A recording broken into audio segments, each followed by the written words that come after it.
My name is Chris Lang. I work with the City of New Orleans in the Department of Stormwater and Green Infrastructure. I'm a project manager there. My particular role is one that's more dynamic in that through planning activities, I'm connected to, groundwater monitoring, groundwater installations, to biodiversity and species monitoring, to financial feasibility. So it gives me a lot of space to prioritize relationships, to prioritize connections. For me, it's always getting back to the natural, getting back to the local.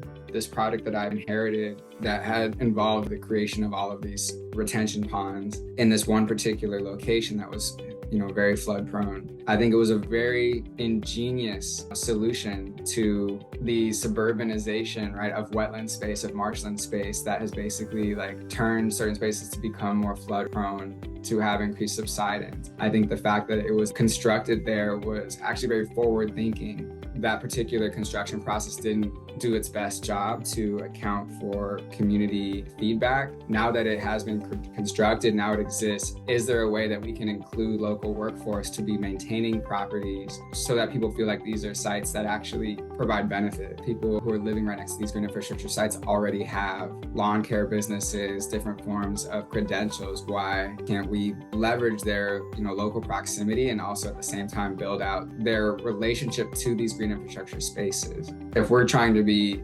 intentional about equity, and we know that this history of blatant racism that has existed has basically created the current reality that statistically we're going to see this outcome if we let this up to an open bid, then we have to be strategic and intentional with our procurement process to then prioritize. Right, and to try to make sure that there's intentional workshops, infrastructure to allow for disadvantaged businesses to get the support that they need to be able to be competitive, or to be able to even get their foot through the door, so that the expertise stays local, so that the money can stay local, and so that there is a deep sense of commitment and relationship building across that.